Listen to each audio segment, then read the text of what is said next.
Baik, Assalamualaikum warahmatullahi wabarakatuh. Sekarang adalah kuliah kedua ya, setelah kuliah kedua UAS. Sekarang kita akan membahas industri halal, ya, baik global dan nasional. Kita akan fokus sekarang bagaimana metodologi pengukuran potensi perdagangan. Potensi perdagangan di sini dalam artian menyatakan kita bisa menjual atau membeli ya. Berarti kalau kita menjual ekspor, kalau kita membeli berarti import. Berarti di sini ada potensi ekspor dan import. Ya.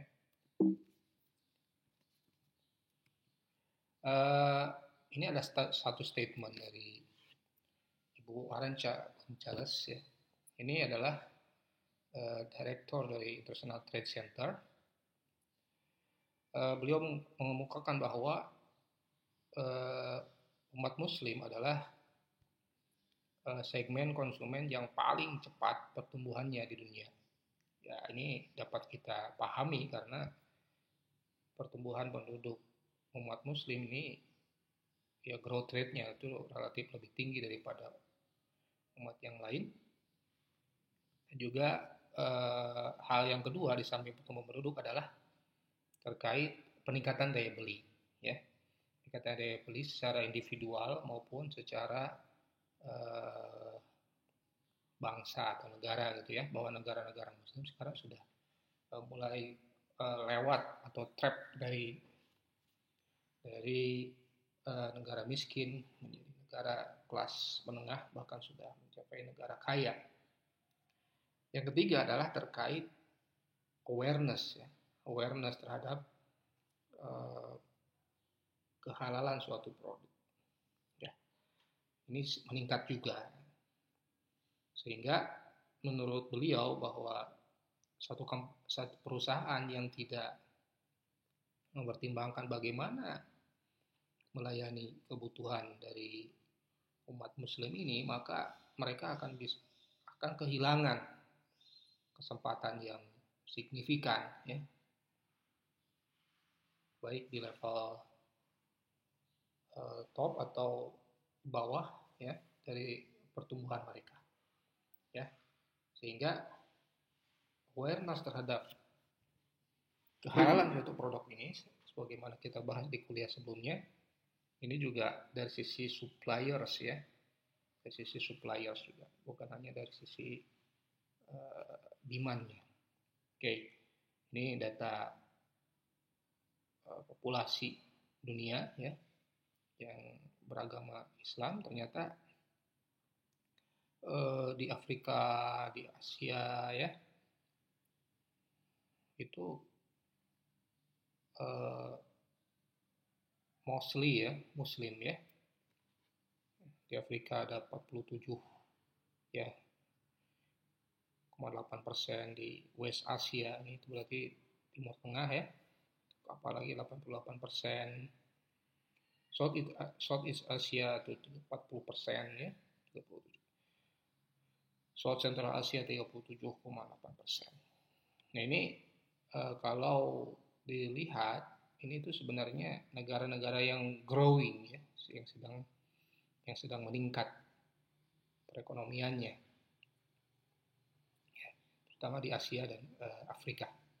Ya, sedangkan di negara-negara Eropa ini sudah mencapai level jenuh ya, bukan tidak ada permintaan, tapi karena mereka sudah melewati stage income tertentu sehingga mereka growth konsumsinya tidak sebanyak, tidak sebesar dari negara-negara yang baru tumbuh. Ya, itu adalah hukum konvergensi ya. Oke, ada beberapa permasalahan di sini. Oke, kita sepakat bahwa kita itu penting siapapun untuk melihat potensi industri halal. Pertanyaannya adalah bagaimana mengukur potensi industri halal ini. Terus yang kedua, kalau kita itu penting ya untuk bisa melihat metodologi apa yang lazim dan biasa digunakan oleh report ya, oleh laporan-laporan industri halal di level global, nasional dan regional juga, ya, provinsi juga bisa. dan bahkan oleh penelitian mandiri. Bagi Anda yang misalnya concern atau berminat untuk meneliti tentang industri halal, tentu penting ya untuk melihat sebagaimana jauh ya, sejauh mana potensi industri halalnya. Ya, baik di skripsi, di tesis atau disertasi ya. Oke. Nah, ternyata ini sudah dibahas sebelumnya bahwa Muslim itu adalah the largest, the fastest growing ya population. Dan ini terutama young Muslim generation-nya ya. Misalnya 1,7 miliar populasi Muslim, ini 23,4% itu adalah coverage dari global population ya. Dan ini akan tumbuh lagi menjadi 26,4% di tahun 2030. Jadi kan stage-nya semakin besar ya. Nah, ini pertumbuhannya 2 kali lebih tinggi daripada the rest of the world ya, rata-rata dunia gitu ya. Dan ini median age-nya ini bahkan sekitar 30 sampai 30 tahun ya. Adapun di North Africa atau di negara Eropa ini 44 tahun. Bayangkan ini berarti kan kalau usia 30 yang lebih muda itu relatif lebih produktif dan juga level konsumsinya juga lebih tinggi daripada orang-orang yang sudah di level usia mapan ya. Karena Anda tahu umur 30 tahunan orang perlu rumah ya, perlu fashion, perlu ya sandang, pangan dan papan yang ya ini masa-masa berkembang dan masa-masa bekerja ya. Oke. Bahkan ini dari sisi awareness ya, 87% of Muslim population itu sangat menganggap bahwa halal isu ya dalam ini religion sangat penting ya. Oke, ini pentingnya bagaimana seperti saya bahas tadi bahwa sebagai end customers ya ini harus dilayani oleh produsen ya. Ini yang disebut dengan peluang ya. Halal ini dari sisi konsumen ingin satu produk yang healthy ya. Dari sisi produsen ini tentu untuk mencapai, untuk melihat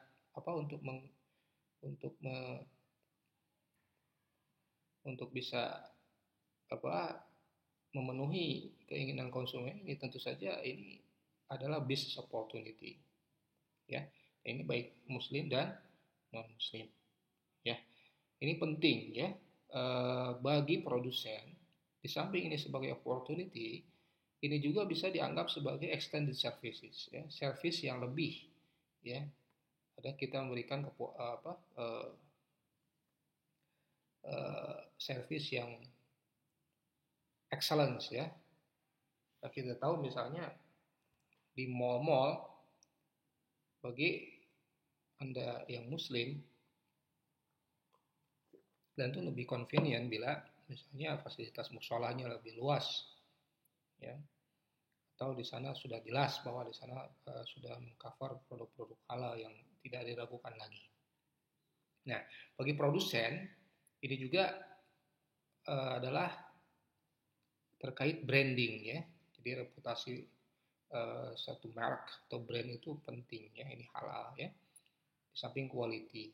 Nah, dari brand ini nanti akan seperti kita sebut kemarin ini akan melahirkan added value bagi perusahaan juga. Jadi ini sebenarnya peluang yang bukan hanya dari sisi nominal, bukan hanya dari sisi kuantitas, tapi juga kualitas. Bukan hanya dari sisi jumlah, tapi juga nilai tambah ya bagi produsen.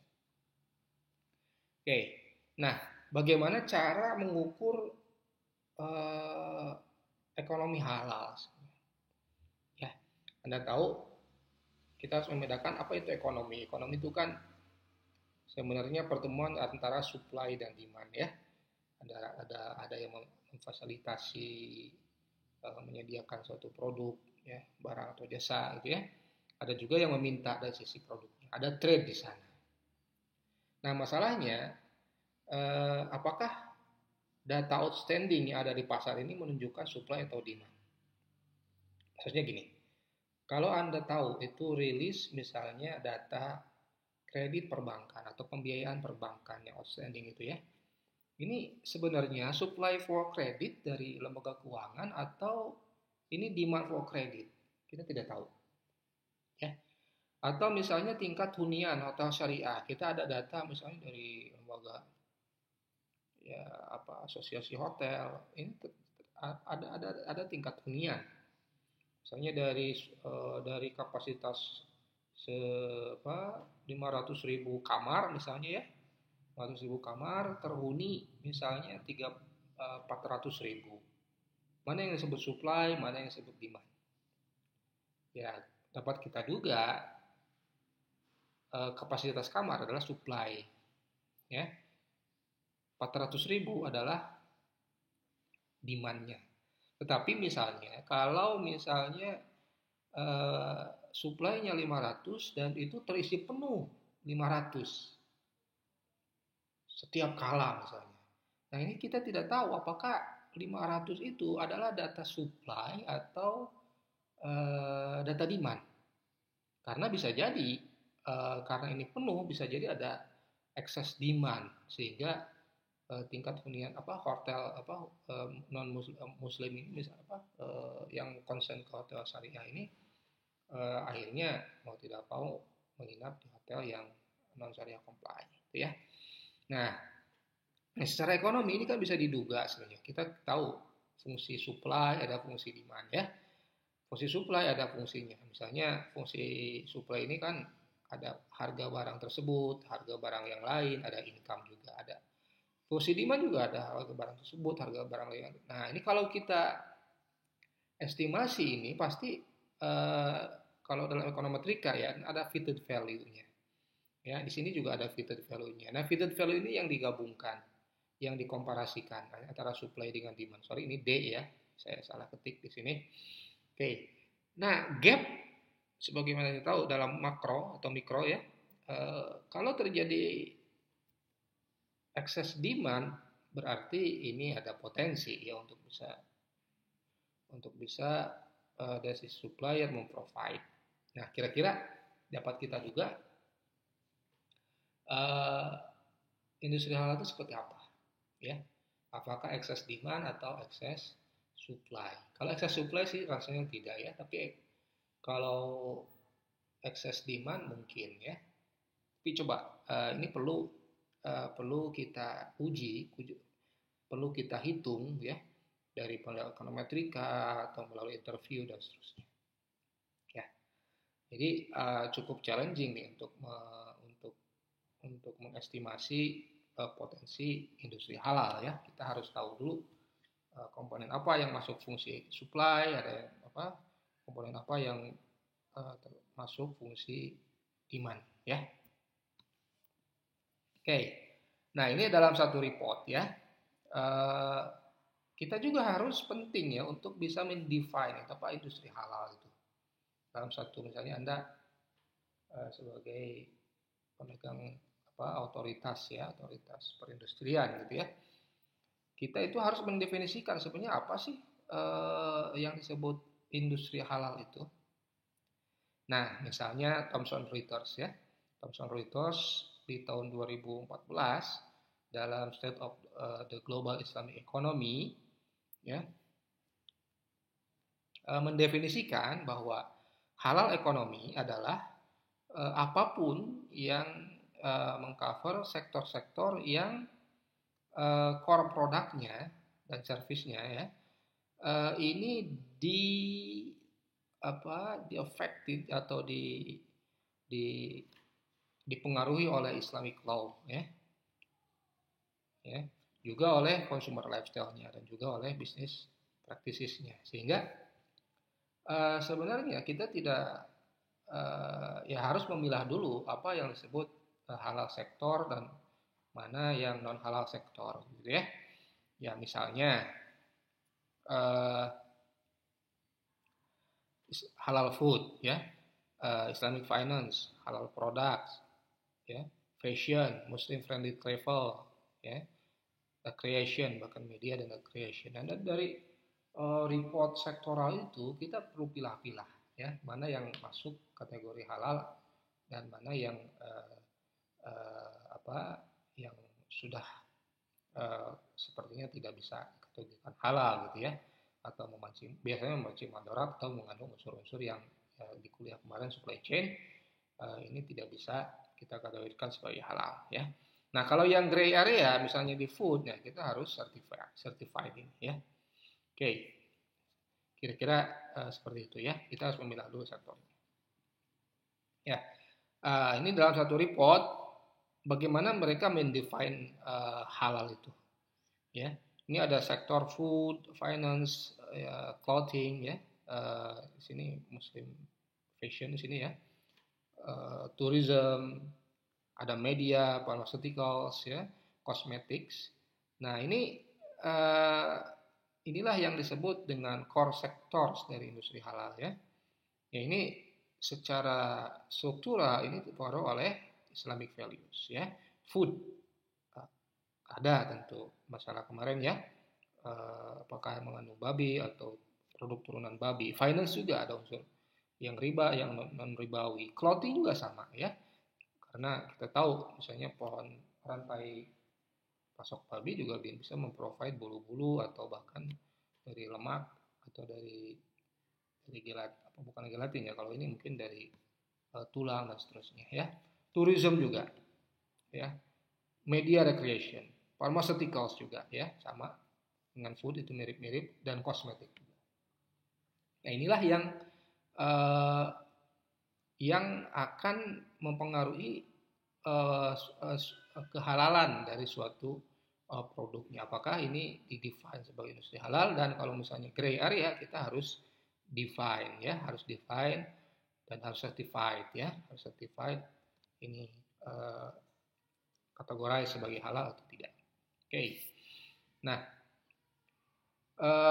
ini kira-kira bagi orang Muslim bahwa Islam itu dianggap bagi mereka itu sebagai way of life, ya. Nah, mereka menganggap bahwa nilai ketuhanan, juga nilai-nilai family, ya, keluargaan, ya, bahkan sampai makanan, education dan seterusnya ini harus dianggap bagi mereka itu sebagai way of life, ya.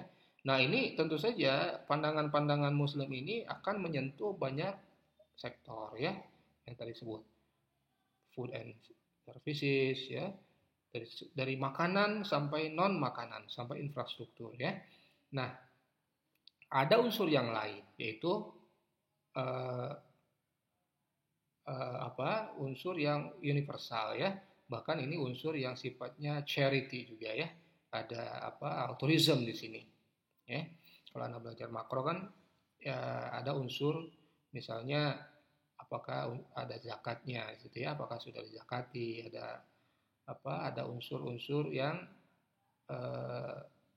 menambah nilai daripada not only about halal, ya, atau non halal, tapi juga ada unsur-unsur yang sifatnya meningkatkan nilai ketholiban dari suatu halal produk itu.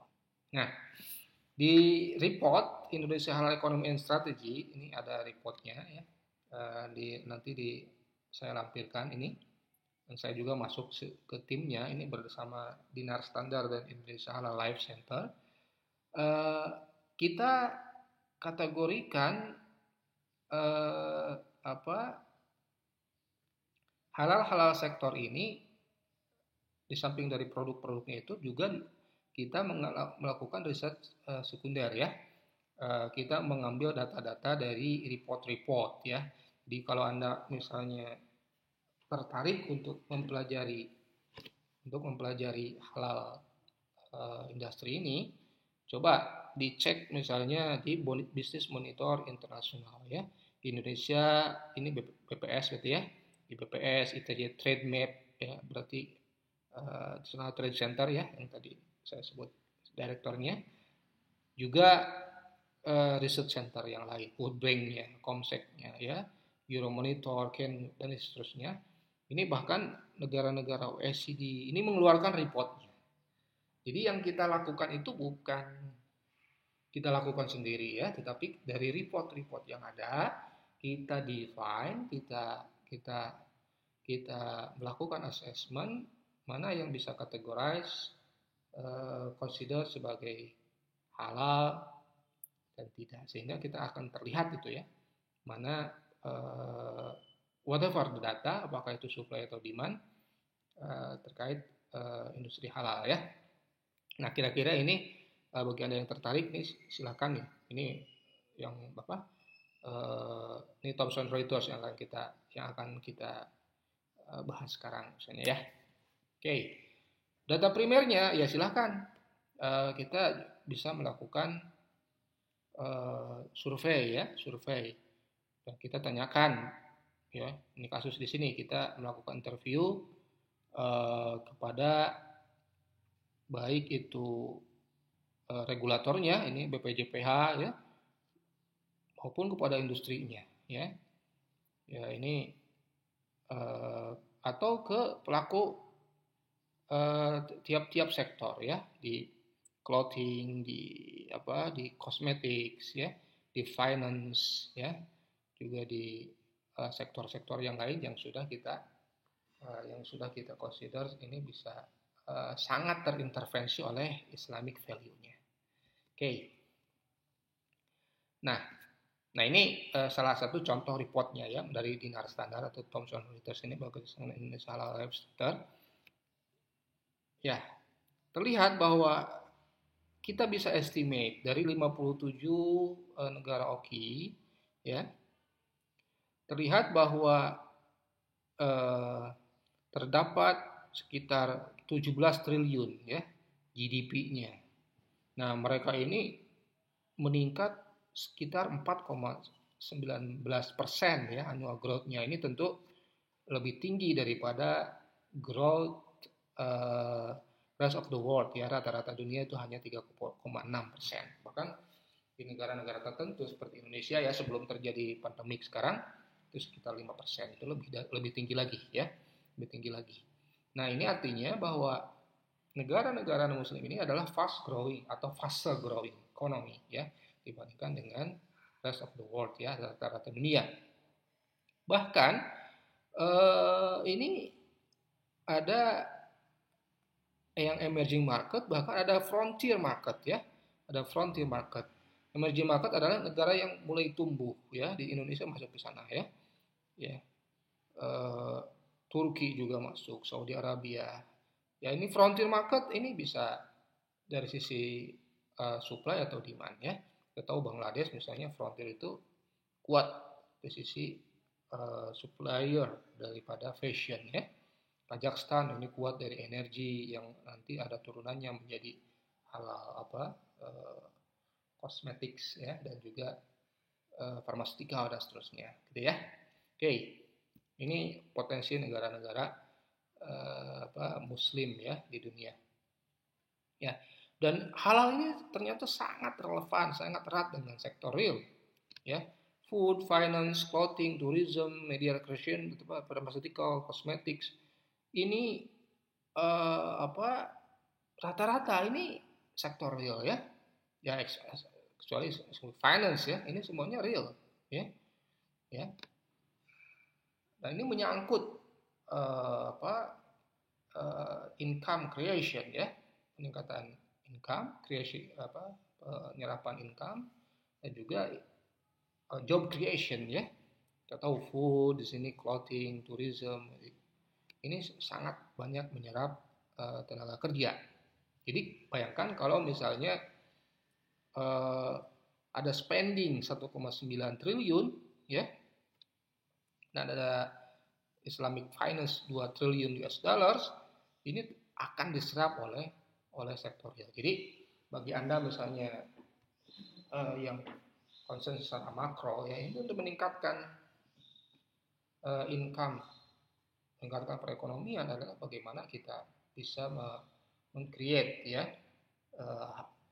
real sektor ini dan kita embeddedkan aspek halal di sana, ya. Apalagi nanti kalau kita misalnya ingin secara international trade kita mengekspor ke luar negeri, ya kita harus fulfill, harus memenuhi keinginan customer dari yang muslim di sana. Oke. Ini halal sektor ya, sudah sebut. Kira-kira yang paling banyak itu apa? Yang paling banyak itu ternyata halal food ya. Ini akan kita bahas di kuliah selanjutnya. Ini sangat erat kaitannya dengan kalau finance sudah wajar ya, ini hanya nilainya saja. Sebenarnya kan kalau dari sisi realnya tuh halal food ini yang paling banyak ya. Dan ini sangat relevan, erat sekali dengan isu-isu minggu lalu supply chain ya, karena ini terkait dengan apa yang dikonsumsi secara langsung ya. Ya.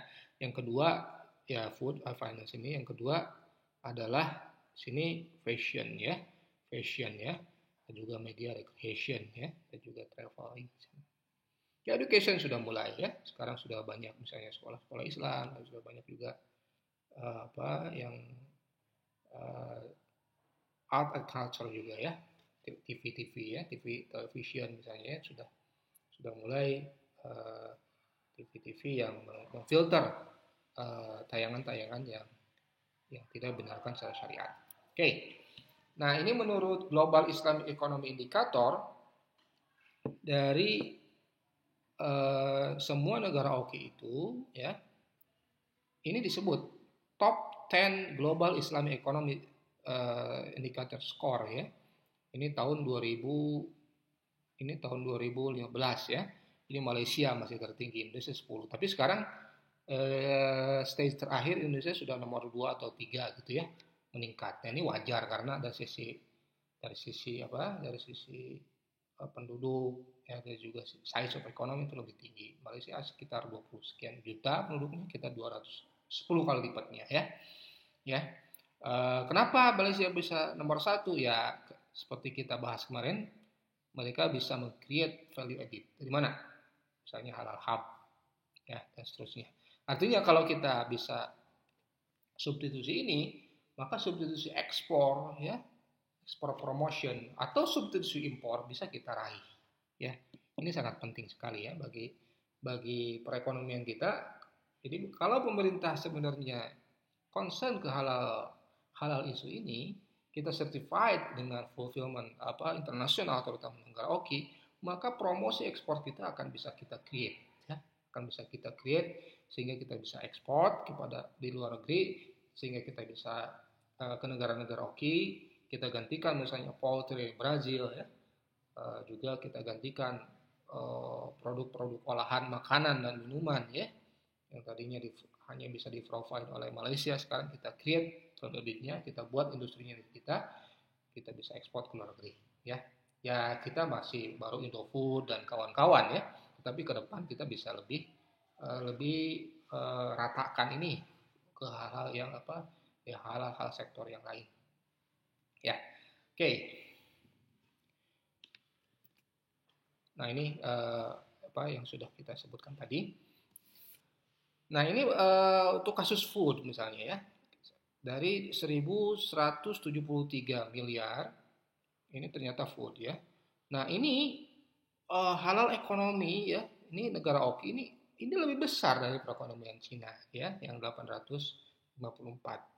Baik, apalagi dibandingkan dengan US ya, Jepang dan juga India, yang ini negara-negara yang besar ya. Cina dan India ini dari sisi penduduk kuatnya, antara US dan Jepang adalah negara-negara yang mengedepankan aspek ya teknologi dan juga income-nya yang sudah mulai tinggi ya. Nah, menariknya ini Indonesia ini sangat kuat ya market ya, untuk top Muslim consumer food expenditure market ya. Nah, ini lihat Indonesia ini negara yang paling tinggi ya, tapi ini expenditure-nya ya, pengeluaran untuk food-nya. Ya wajar karena kita penduduknya lebih tinggi dari yang lain. Masalahnya di sini, food ini di cover oleh siapa? Ya, expenditure ini di cover oleh siapa? Apakah produk impor atau produk yang kita produksi sendiri? Ya, ini masalah kalau kita concern misalnya masalah trade balance ya. neraca perdagangan ya, apalagi neraca pembayaran nanti ujungnya. Tentu kalau kita concern ke isu halal ini, sebaiknya kita misalnya gantikan tuh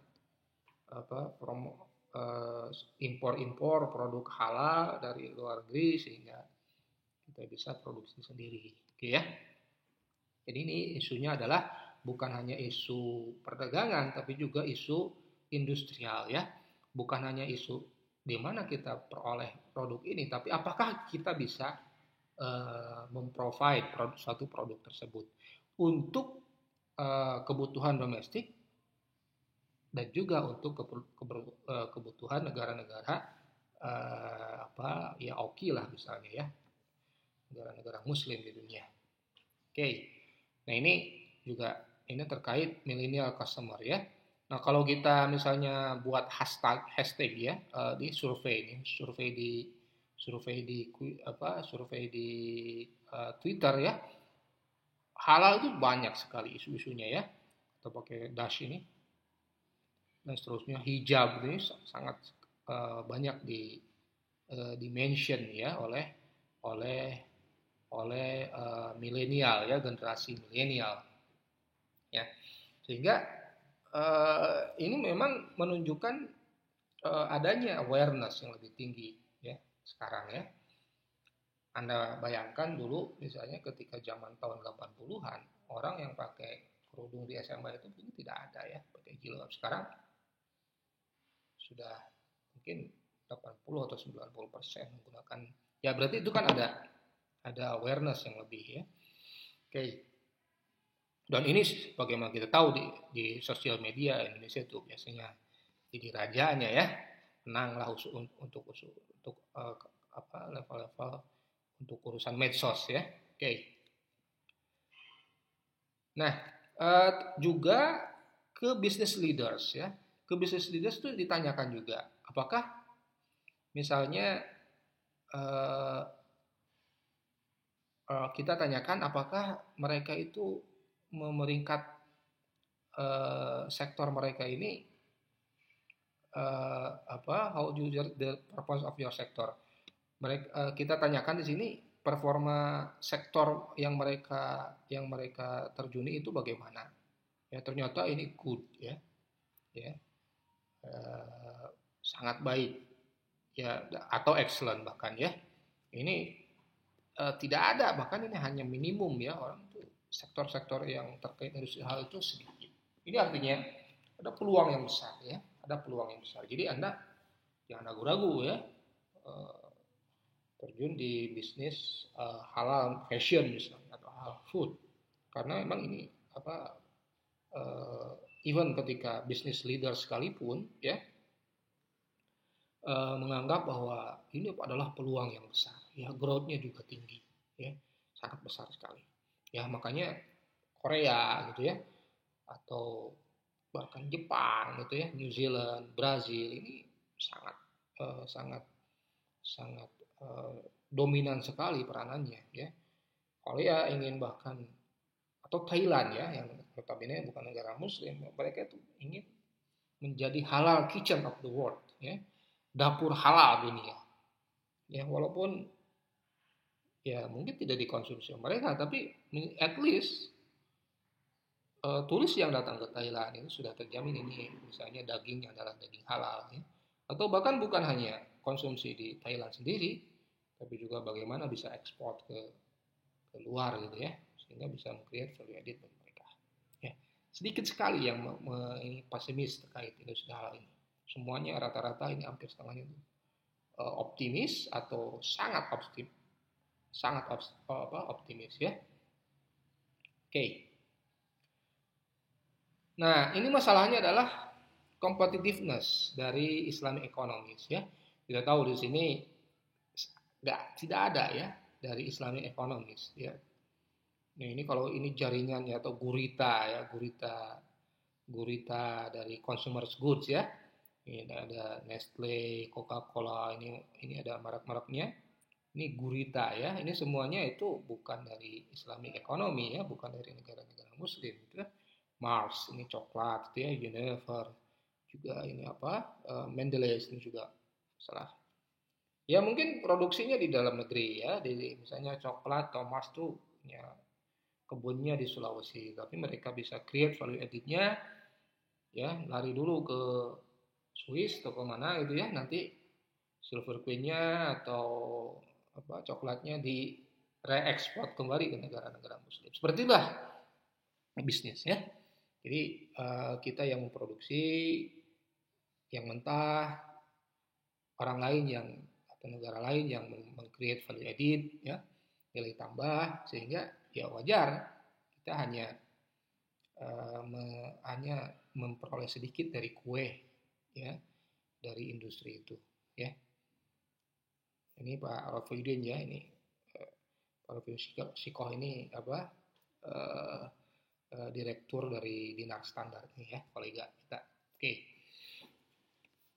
Nah ini sektornya. Sektornya ternyata untuk Islamic Finance ternyata nomor 1 itu Malaysia. Ya, Indonesia baru nomor 9. Nomor 2 baru Uni Emirat Arab ya, nomor 3 Bahrain ya, bahkan di sini AOV ada di sini. Ya, standarisasi dan apa certification dari halal itu ada di Bahrain, kita nomor 9 ya. Tapi lambat laun nanti akan semakin naik ya peringkat Indonesia. Islamic Finance ini ada tantangan ya dan challenge-nya bisa kalian baca di sini. Oke, di halal food ini UAE ya, ini masih Uni Emirat Arab. Bayangkan, yang ini halal yang paling develop ekosistemnya ya, bukan memproduksinya ya, tapi ekosistem halal dari sisi halal food ini ternyata Uni Emirat Arab ya. Yang kedua Australia. Ini cukup amazing nih Australia, mungkin ini produk-produk daging ya dan poultry-nya ya. Ini yang memprovide produk ke negara-negara oke ya. Itu Australia ya. Pakistan juga. Indonesia mungkin masih belum ya, nanti ke depan ya kalian lah yang bisa.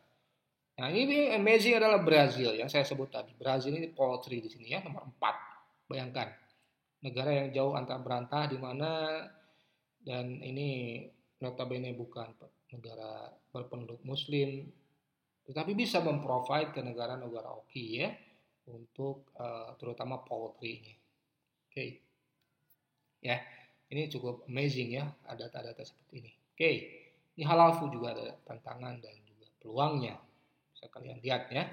Ini ada challenge-nya nih, brandnya saya tadi belum ada ya, labeling fraudnya juga ada ya, standarisasi ini juga belum kuat ya. Ada peluang dan tantangannya ya, kalian bisa baca. Hingga inilah yang menyebabkan apa ini sangat ini didominasi oleh negara-negara yang lain ya. Oke, traveling juga tahu Uni Emirat Arab ya, Malaysia nomor 2 ya. Untuk halal ya, halal travel ya. Turki nomor 3 ya. Nomor 4 di sini siapa? Singapura malah ya. Jadi Singapura ini untuk halal travel ini masih meng-create value added-nya luar biasa ya. Nah ini di luar haji dan umroh ya. Ini luar haji dan umroh ini mungkin transitnya di sana. Indonesia belum ada. Nah ini tantangan buat kita ya. Tantangan buat Indonesia untuk bisa ya mengambil kue ini sebenarnya, mengambil kue ini. Nah ini siapa sebenarnya? Yang mengkonsumsinya siapa? Bisa jadi yang mengkonsumsi yang di sini itu kan sebenarnya yang traveling ke Malaysia kan orang Indonesia ya. Yang mengkonsumsi orang Indonesia. Coba kita galakan misalnya halal travel di Indonesia sehingga bukan hanya orang Indonesia, bahkan kita berarti substitusi impor, tapi juga bisa promosi ya halal tourism ke Indonesia. Sekarang NTB juga negara provinsi-provinsi di Bangka Belitung itu cukup sudah mulai concern. Bahkan DKI Jakarta kemarin saya diminta reportnya ya, mengerjakan reportnya nih halal tourism ini ke Jakarta ini bisa lebih digalakkan lagi ya. Ini ada tantangan dan peluangnya bisa kita baca, sama mirip dengan food dan ini tadi ya. Ini fashion, modis fashionnya masih sama Uni Emirat Arab ya. Yang nomor 2 itu Turki, nomor 3 China malah ya. Dan bayangkan China ini ya betul mereka produk tekstil dan fashion Cina ini memang mendominasi ya, Cina dan India ini ya. Tapi berarti kan ini masalah industrial juga ya, masalah industrial sehingga mereka bisa raih value added-nya. Untuk negara-negara Muslim ini ternyata masih oleh China ya, dan juga Italia bahkan ya, dan France di sini ya, cukup amazing juga ya. Oke, ini ada tantangan dan peluangnya. Media ada creation, lagi-lagi ini Emirat Arab, Singapura juga ya, Bahrain juga ya, Lebanon ya, kita tahu media-media Al Jazeera dan seterusnya ya. Oke, ini tantangan dan peluangnya juga ya, bisa kalian baca. Ini rata-rata sih karena belum ya, sisi branding ya, dari sisi support daripada inovatif konsep ya, dari sisi kelembagaannya juga ya, regulasinya juga mungkin masih belum berkembang. Nanti ke depan akan bisa lebih ditingkatkan ya, akan kita bisa raih nilai-nilai tambah ini ya. Ini kue ekonomi ini masih diraih oleh negara-negara yang notabene non muslim. Padahal kalau kita misalnya lingkup OKI saja, kita trade yang bagus antara OKI ini, nilai tambah itu bisa kita raih bersama ya. Misalnya negara OKI misalnya ya, negara Timur Tengah kenapa tidak mengambil misalnya poultry dari Indonesia ya, malah dari Brazil, daging dari Australia kan, malah bukan dari Indonesia dan negara-negara muslim yang lainnya. Intra-trade OKI ini penting ya, untuk bisa kita galakkan ya, ini sehingga ekonomi itu dari kita untuk kita ya, barat dari kantong satu dipindahkan ke kantong yang lain ya. Ini kosmetik juga sama ya, ekosistemnya itu masih ya, Indonesia itu masih nomor 8 di sini ya, masih kalah oleh Emirat Arab, negara yang sekecil itu ya. Ada tantangan dan peluangnya. Nah, saya akhiri kuliah ini dengan beberapa kesimpulan ya. Yang pertama adalah penting bagi kita itu mengestimasi stance ya, atau posisi industri halal itu. Kita harus bisa mengestimasi secara lebih jelas, akurat ya, supply-nya seperti apa, demand-nya seperti apa, juga potensinya ya. Potensi terus saja ini dari gap antara supply dan demand ini namanya potensi ya. Nah, pengukuran potensi ini digunakan untuk mengukur sejauh mana posisi satu entitas. Posisi kita itu di mana nih? Tadi sudah terlihat Indonesia misalnya lebih banyak demand-nya ya daripada supply-nya, sehingga bukan sebagai player. Tujuan kita kan sekarang ingin menjadi pusat industri halal dunia. Tapi pusat itu kan ya namanya pasar kan, itu ada supply dan demand. Berarti apakah produk di kita itu hanya diproduksi oleh luar negeri ya, impor atau apa, itu pasar. Ini penting. Nah, nanti ke depan dari pengukuran ini akan kita ketahui, akan kita lihat ya, akan kita ketahui sejauh mana posisi kita dan seperti apa langkah-langkah strategik yang bisa kita ambil ke depan untuk bisa mengembangkan industri halal ke depan. Yang ujungnya adalah untuk meningkatkan komparatif dan kompetitif advantages dari suatu perekonomian ya. Kita bisa raih nilai tambahnya.